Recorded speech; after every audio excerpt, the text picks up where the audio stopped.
Bonjour et bienvenue. Je vais vous montrer comment je procède pour faire mes shakers sur la base d'une boîte cadre qui va être adaptée aux dimensions de ma photo, comme dans ce projet où l'épaisseur fait 0,5 cm. Et également dans ces différentes créations. Et cette méthode s'applique aussi bien sur des photos carrées que des photos rectangulaires. Ici, ma photo fait 8,3 cm. Je vais retenir 8,5 cm. Mais après coup, je vous conseille de respecter la dimension exacte de votre photo. Vous le constaterez à la fin du projet.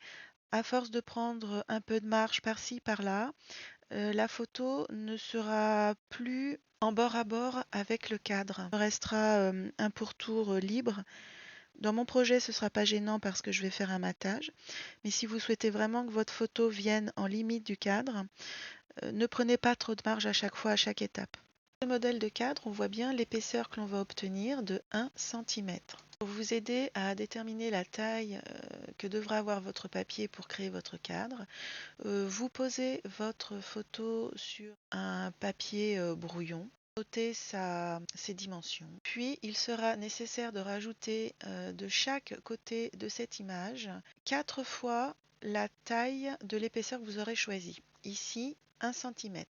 Donc, nous allons rajouter 4 fois 1 cm sur la gauche, sur la droite, en haut, puis en bas. Ce sont ces 4 parcelles de papier qui, une fois enroulées sur elles-mêmes, vont constituer l'épaisseur de votre cadre. Je les dessine à main levée.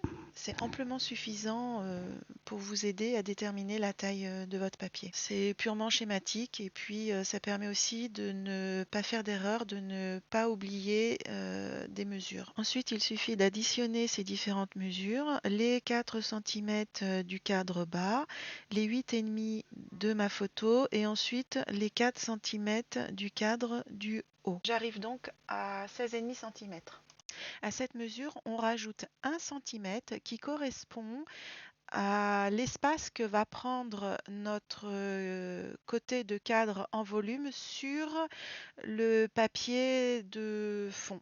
On compte donc 1 cm pour le bas de l'image, 1 cm pour le haut de l'image, soit 2 cm que l'on doit rajouter à notre précédente mesure. On arrive donc pour l'instant à un papier de 18,5 cm. Et enfin, pour finir, moi je rajoute quelques millimètres pour compenser la place que va prendre le pli de mon papier. Je vous explique. En fonction de l'épaisseur de votre papier, qui devrait idéalement faire entre 210 et 250 grammes pour que la boîte puisse bien se tenir, à chaque fois que vous allez faire un pli, ce pli, il prend un petit peu de place, il se compte en millimètres. Et comme j'ai 4 plis à faire, bien sûr, à chaque fois, ça va me manger un petit peu de papier, ce qui fait qu'au final, ce qui me restera dans le centre de ma boîte ne correspondra plus à la taille de mon image. Donc pour compenser, je décide de rajouter 4 mm pour chacune de mes séries de 4 plis. C'est-à-dire concrètement, je rajoute 4 mm pour les plis du bas, 4 pour les plis du haut, 4 pour les plis sur la gauche et 4 pour les plis sur la droite. 8 mm en plus sur ma mesure en hauteur et 8 mm sur ma mesure en largeur. Ce qui m'amène à un total final de 19,3 sur 19,3. Je découpe mon papier dans du 210 grammes et je commence le pliage tous les 1 cm, donc 4 fois, sur chacune des faces de mon papier en commençant bien par l'extérieur. Je fais un petit contrôle en positionnant mon image au centre de mon morceau de papier et comme vous voyez, j'ai prévu un tout petit peu trop de marge. Déjà dès le départ en comptant 8,5 au lieu de 8,3 et ensuite en prévoyant les fameux 4 mm de plus par pli. Finalement, c'était un petit peu trop parce que mon papier n'était pas si épais que cela. Mais bon, encore une fois, c'est pas un problème. Je vais mater ma photo pour rattraper cela. On va procéder à un certain tracé pour enlever certaines parties du papier. Le schéma sera toujours le même. Sur cette ligne précisément, la mesure est de 1 cm. Elle correspond toujours à l'épaisseur de notre cadre. Nous aurions choisi une épaisseur de 2 cm, cette mesure aurait été de 2 cm. On fait se rejoindre ensuite les points tels que sur mon schéma. Il faut faire attention à ce que les tracés soient bien en face l'un de l'autre. Une fois les découpes réalisées, nous obtenons ce morceau. Nous pouvons marquer chacun des plis. Ensuite, ne pas oublier de gommer tous les repères que l'on a pu faire au crayon. Et voici que le cadre commence à prendre forme. On va commencer par plier les côtés où il y a les pointes. J'applique bien la colle sur toute la surface. Cette partie va venir se recroqueviller vers l'intérieur et cette zone où je mets la colle va se plaquer contre le fond de notre cadre. Je le maintiens jusqu'à ce que la colle prenne bien. S'il faut, je m'aide d'un petit outil pour bien plaquer. Je prends le temps de faire cela. Je peux retourner ensuite l'ensemble pour exercer une petite pression sur le fond du papier. Je procède de la même façon sur le côté opposé.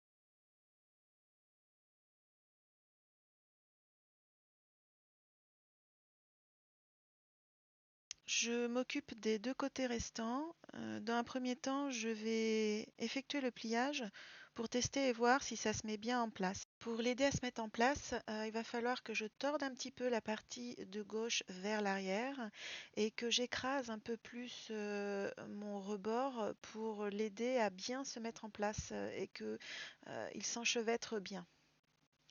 Là, il y a un petit jeu, mais c'est pas très grave. Je vais pouvoir le corriger au moment où j'apposerai mon double face sur le dessus du cadre. Comme précédemment, je colle, je plie et je maintiens jusqu'à ce que ça prenne.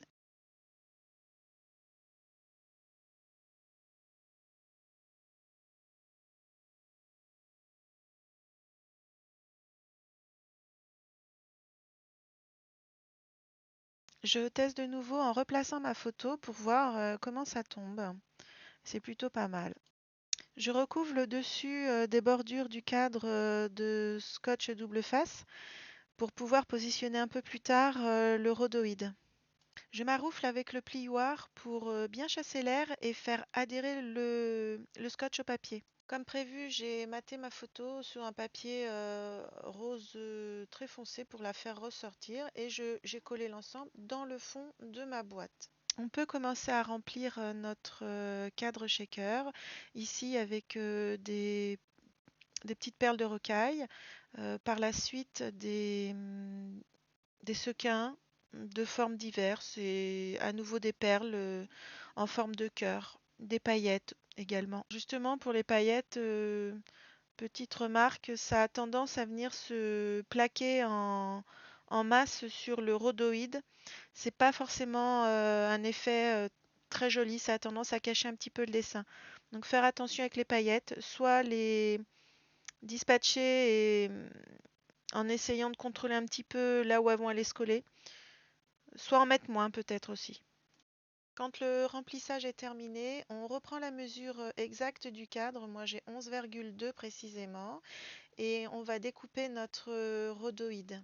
On enlève l'opercule d'une seule bande du double face et on vient mettre en place son rhodoïde en faisant attention bien sûr de ne pas l'appliquer sur le double face que l'on vient de mettre à nu.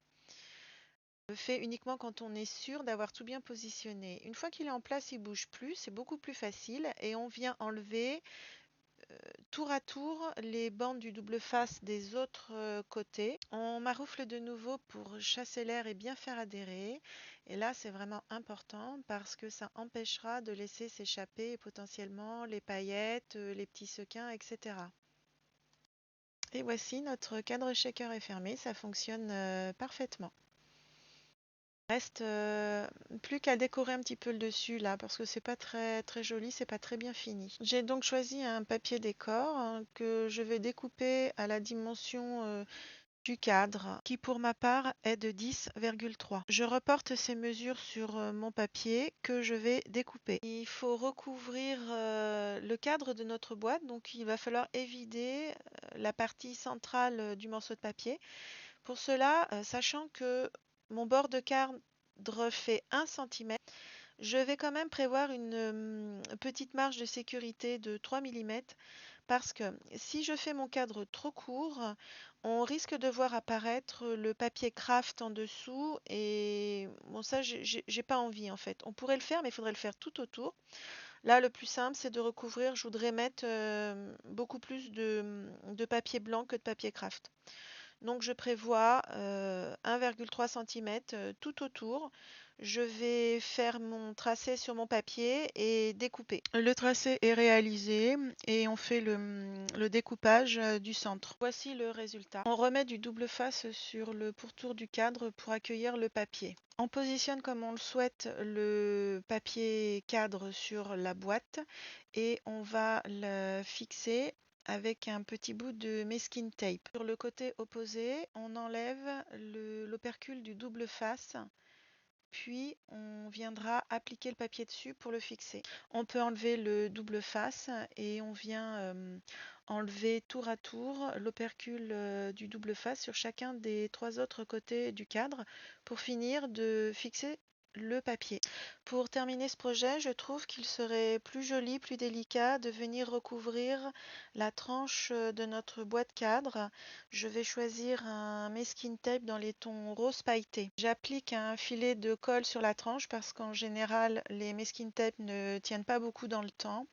Et je vais venir étirer mon ruban dessus. Je fais la même chose tout autour et je vais recommencer l'opération sur les derniers 0,5 cm qu'il me reste puisque mon ruban fait un demi centimètre et que ma tranche fait 1 cm. Voici le résultat final. Donc la boîte cadre shaker est terminée.